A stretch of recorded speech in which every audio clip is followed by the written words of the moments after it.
Go. Hello, my name is Martinez, and I'm going to be doing a video blog on how to perform a chest assessment. Chest assessment is not the first thing you do when you start doing your physical assessment of a patient. Generally, you do that midway through. We're going to start today on his chest assessment, and we're going to start from the posterior aspect. Before I go in to see the patient, of course, I will wash my hands, I will introduce myself, I will get my stethoscope and put it in my pocket to keep it nice and warm. But when it's time to do the actual chest assessment, I won't have him have cold feelings when I press the stethoscope to his body. Normally the shirt is off, but for purposes of this video, I'm going to leave it on, and we'll just do our assessment over his shirt. So we're going to start now with the posterior chest. We're going to look at his chest and check for symmetry, shape, configuration of the chest wall. Normally the thorax is symmetrical and elliptical in shape with a downward sloping angle. We'll check the skin to see how it looks, the color of the skin. We're going to check for any lesions. We're going to check for any bruising, any sign of petechiae, sign of kind of blood that's crazy that you can see that comes out in the back.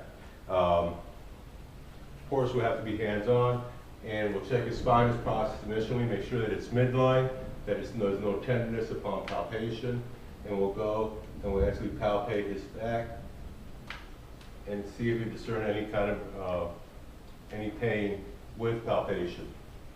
Once doing that, we can check his anterior posterior diameter and compare that to his transverse diameter. Normally, the transverse diameter is more than the anterior posterior diameter usually by a ratio of 2 to 1. His looks normal in nature. We're going to check his neck muscles, see if any labor or breathing, check for normal growth. And again, going back to the skin, we're going to be checking for any signs of lesions, moles, cyanosis, or pallor. When the patient's breathing, we want to check to see if he has some good equal symmetrical expansion. So one of the ways we do that is put our hands between T9 and T10. Back here, we put them together, we get up a little pinch of skin, and we ask the patient to take a deep breath. Thank you. When he takes a deep breath, you know your thumbs should come apart equally and symmetrically, as they did, showing good chest wall expansion. Now we're going to go ahead and do a tactile premitus. Tactile premitus is a palpable vibration that we feel with our hands when we're touching the patient. The sounds are generated from the larynx and are transmitted through the patient bronchi and through the lung parenchyma to the chest wall where you feel them as a vibration. With the ball of one hand, I'm going to start the palpating process. I'm going to start on one side and try to do it symmetrically on the other side. We use a phrase that is conducive to making vibrations. In this case, we're going to use the word 99. So I'm going to have the patient repeat the word 99 through his examination. Can you say 99, please? 99, 99, 99, 99, 99, 99, 99, 99, 99, 99, 99. Okay. One more. 99. Thank you. So with doing that, I feel the vibrations that come out through when he's saved, and check to see for the consistency of the vibrations, which they were quite equal, and they felt the same on both sides.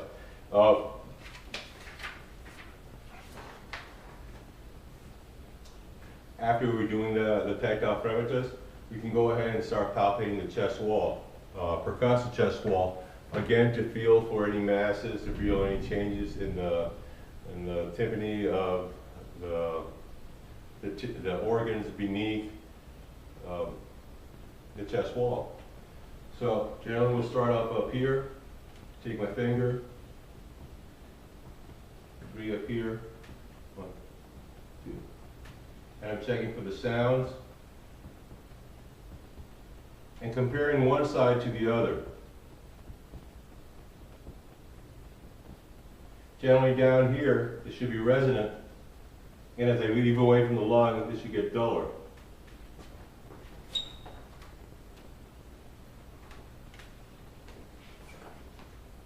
I can also palpate the kidney with a punch and see if I can elicit any pain. Kidney disease can sometimes manifest itself with pain. Upon doing that, same way as if you have kidney stones, that will elicit a deep pain. For diaphragmatic excursion, we measure the size of how far the lung expands with deep inspiration and expiration. So to start off with, I'll ask the patient to take a deep breath and hold it, and I will palpate I will percuss from the scapula down until the sound changes to a dull sound. So, would you mind taking a deep breath and hold it?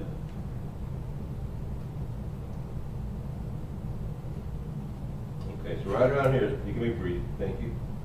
So I'll mark it here, and I'll do the same on the other side. Hold it.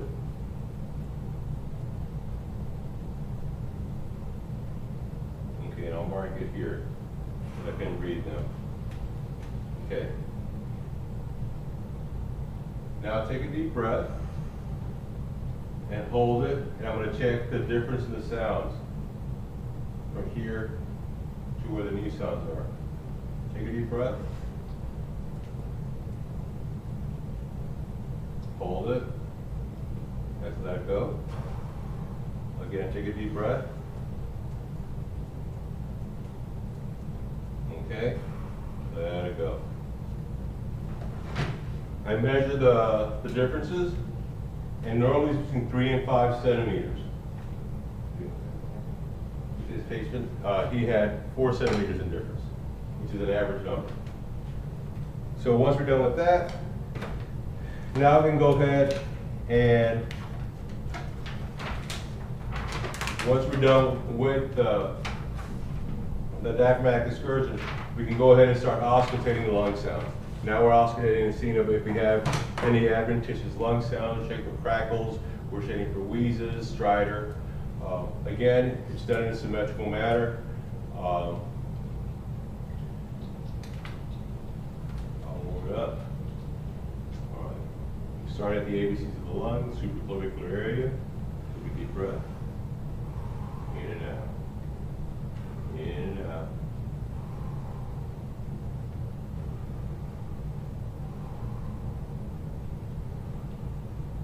Again, I'm trying to stay in line with where I do my lung sounds. I'll go down a little bit and check it equally on both sides.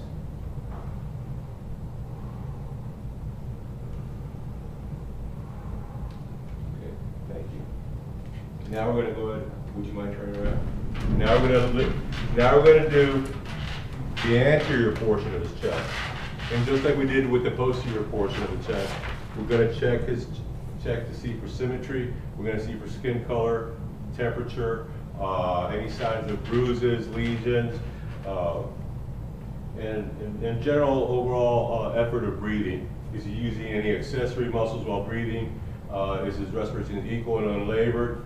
So we check him. He does not appear to be in any kind of distress. He's a healthy young man. Again, you're checking the shape, the configuration, the color, and the condition of his chest. We're going to palpate for symmetrical chest expansion just like we did in the back. Only the difference is that in the front we do it along the costal arches. So I'm going to come here and put my hands across this costal arch. And for the purpose of demonstration, I'm going to put my thumbs together and I'm going to take a deep breath. And exhale. And just like in the posterior aspect, the thumbs expanded symmetrically and equally, indicating good respiratory function. We're going to do tactile fremitus again in the front, just like we did in the back. I'm going to have him repeat the same phrase 99 throughout.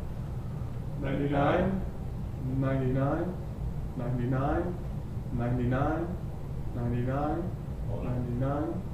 99 and 99. Excellent. Good, equal vibrations. and it was symmetrical throughout. Anteriorly, we can palpate also, just like we did in the back. We're going to check for any lumps, any tenderness. We'll start again in symmetrical method.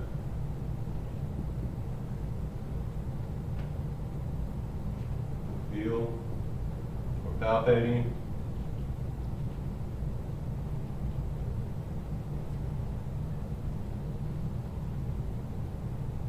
And again, for any difference in quality of the sound as it goes through.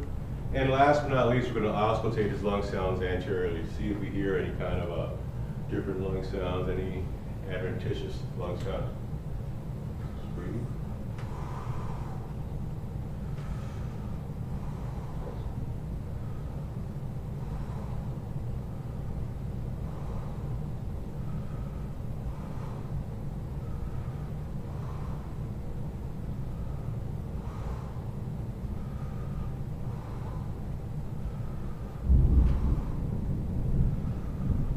Excellent. All right. And that concludes our chest wall assessment. Thank you very much.